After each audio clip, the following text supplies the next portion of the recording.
मैंने सुना है एक गधे ने अखबार पढ़ना सीख लिया।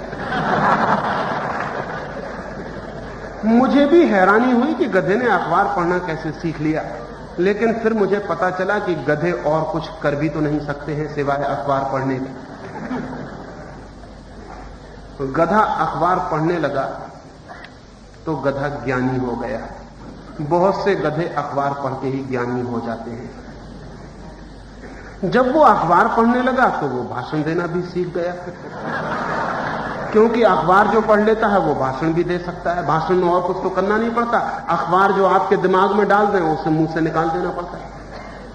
और फिर गधे के पास तो बहुत सशक्त मुंह है, शास्त्रीय कला है, तो वो भाषण देने लगा।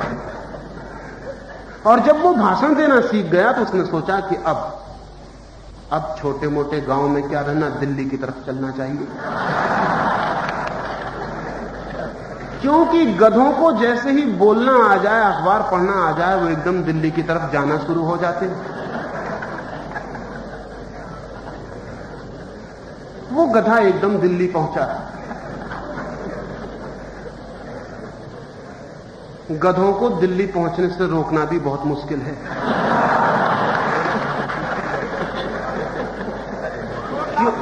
क्योंकि उस गधे ने 10-25 और आसपास के गधे इकट्ठे कर लिए, और जिसके पास भीड़ है वो नेता है। वो दिल्ली पहुंच गया। ये जरा पुरानी बात है, पंडित नेहरू जिंदा थे। वो पंडित नेहरू के मकान पर सीधा पहुंच गया। संतरी खड़ा हुआ था द्वार पर, वो आदमियों को रोकने के लिए था, गधों को रोकने के लिए नहीं। उसने गधे की कोई फिक्र न की। संतरी गधों की फिक्र नहीं कर रहे हैं और गधे महलों में घुस जाते हैं। वो गधा अंदर घुस गया। पंडित नेहरू सुबह सुबह ही अपनी बगिया में टहलते थे। उस गधे ने पीछे से जाके कहा, पंडित जी। पंडित जी बहुत घबराए, क्योंकि न वो भूत प्रेत में मानते थे, न भगवान में मानते थे। चारों तरफ चौंक कर उन्होंने देखा। उन्होंने कहा कि क्या मामला है, यह आवाज कहां से आती है, क्योंकि मैं भूत प्रेत में मानता ही नहीं, कौन बोल रहा है। वो गधा डर गया। उसने कहा कि मैं बहुत डर रहा हूं, शायद आप नाराज ना हो जाएं, मैं एक बोलता हुआ गधा हूं, आप नाराज तो नहीं होंगे। पंडित नेहरू ने कहा कि मैं रोज बोलते हुए गधों को इतना देखता हूं कि नाराज होने का कोई कारण नहीं। किस लिए आए हो।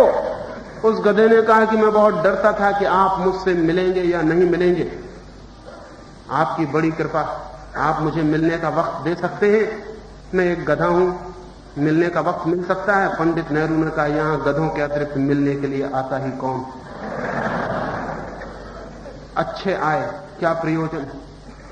उस गधे ने कहा, मैं नेता बनना चाहता हूं। पंडित नेहरू ने कहा कि बिल्कुल ठीक है, गधे होने का यही लक्षण है कि आदमी नेता बनना चाहता है। ये सारा का सारा देश नेता बनने की कोशिश में है।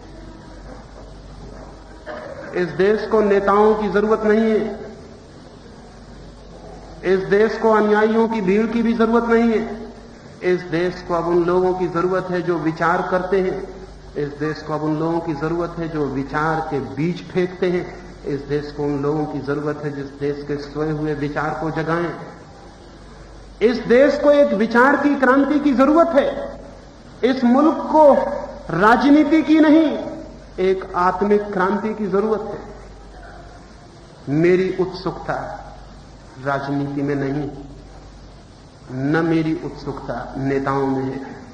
मेरी उत्सुकता इस देश की सोई हुई आत्मा में है, और उस आत्मा को जितनी भी चोट मैं दे सकूं मैं देना जारी रखूंगा। आप गाली दें, नाराज हों, वो सब मैं स्वीकार कर लूंगा, लेकिन मेरी कोशिश जारी रहेगी कि इस मुल्क की आत्मा को कहीं से चोट लगे, कहीं से जीवन विकसित हो, कहीं से ये देश सोचे और जगे, और हम दुनिया की दौड़ में पिछड़ न जाएं। हम बहुत पिछड़ गए हैं। इन 3 दिनों में जीवन और समाज की क्रांति के कुछ सूत्रों पर बात करनी है। आपने आज मेरी प्राथमिक बात इतनी शांति और प्रेम से सुनी, उससे बहुत अनुग्रहित हूं। और अंत में सबके भीतर बैठे परमात्मा को प्रणाम करता हूं। मेरे प्रणाम स्वीकार करें।